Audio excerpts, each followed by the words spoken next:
Salut à tous, aujourd'hui nouvelle vidéo sur 5 raisons de ne pas investir dans les crypto-monnaies.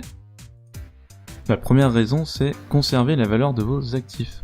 Si vous voulez conserver la valeur de vos actifs, investir en crypto-monnaie n'est clairement pas la meilleure solution.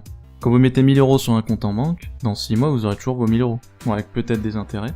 Si vous avez un bitcoin, vous aurez également toujours ce bitcoin, mais sa valeur en monnaie fiat aura probablement fortement changé, dû à la volatilité des crypto-monnaies. Contrairement à la banque, avec laquelle vous pouvez bloquer vos fonds si vous vous faites voler votre carte bancaire, avec votre portefeuille crypto, un vol de clé privée est définitif et il devient inutilisable.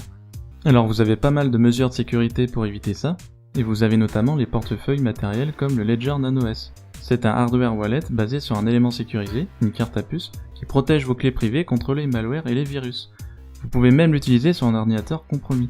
Même si à la base, évidemment, il faut éviter d'avoir un ordinateur compromis, on est bien d'accord. C'est vous qui êtes maître de la sécurité de vos fonds et c'est un des principes des cryptos. La deuxième raison, c'est si vous avez peur de panic sell. Petite définition, le panic sell, c'est une vente à grande échelle d'un investissement qui provoque une forte baisse des prix. Plus précisément, un investisseur veut sortir d'un investissement avec peu de considération du prix obtenu. L'activité de vente est problématique car l'investisseur vend en réaction à l'émotion et à la peur plutôt qu'en évaluant les fondamentaux. Les cryptos, vous le savez, leur cours est très volatile. Votre portefeuille subira forcément des baisses ou des hausses de plusieurs dizaines de pourcents, parfois en 24 heures seulement. Vous pouvez développer une stratégie pour justement optimiser votre portefeuille, acheter ou vendre au bon moment, etc. Vous pouvez visionner la vidéo sur la gestion de portefeuille, je vous mettrai le lien en description comme d'habitude.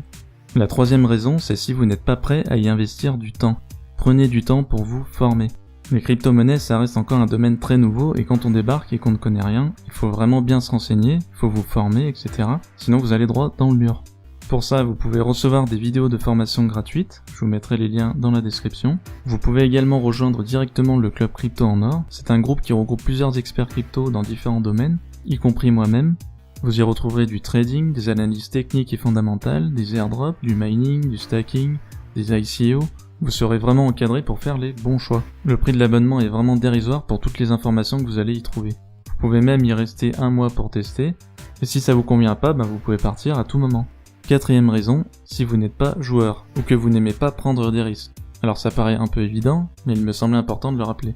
Les cryptos c'est de la spéculation, on imagine un bel avenir pour les cryptos, mais il n'y a absolument aucune garantie. Peut-être que la techno Hgraph va surpasser la techno blockchain, ou qu'une nouvelle techno va émerger qu'on ne connaît pas encore et qui va rendre les cryptos obsolètes. On ne peut pas deviner l'avenir, on ne peut faire que des suppositions. En gros, il faut savoir prendre des risques. Bien sûr, pas des risques inconsidérés. Vous n'allez pas vendre votre maison pour acheter des bitcoins. Ensuite, cinquième raison, c'est si vous voulez devenir millionnaire.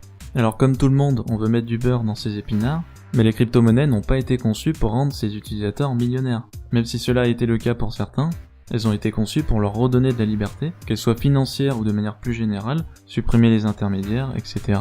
D'ailleurs, au moment où je fais cette vidéo, les cours ont pas mal chuté depuis leur plus haut, la 4ème bulle spéculative a éclaté. Il faut maintenant être patient et attendre la 5ème bulle pour espérer faire un gain significatif. Je vous rappelle évidemment de n'investir que ce que vous pouvez vous permettre de perdre. Pour terminer, un petit bonus, c'est une petite infographie de la psychologie d'un cycle de marché. Donc vous avez différents sentiments qui sont illustrés. Là par exemple au début vous avez l'espoir, ensuite l'optimisme, ensuite la croyance, etc. Jusqu'à l'euphorie au point le plus haut. Et nous il semblerait qu'on soit entre la phase de colère et la phase de dépression. Sachant que cette vidéo devrait être postée le 3 juillet 2018. Du coup on se rapprocherait du point d'opportunité financière maximum. Alors attention, c'est pas un conseil d'investissement, faites toujours vos propres recherches et analyses, ça c'est ce que je pense moi, maintenant c'est probable, il faut regarder la courbe du bitcoin, etc. Voilà pour cette petite vidéo. Vous êtes libre de recevoir des vidéos de formation gratuites, les mêmes dont je vous parlais il y a quelques minutes, les liens seront dans la description. Comme d'habitude, merci de laisser un like si vous avez aimé, de vous abonner si ce n'est pas encore fait, de me rejoindre sur les réseaux, merci encore et moi je vous dis à la prochaine.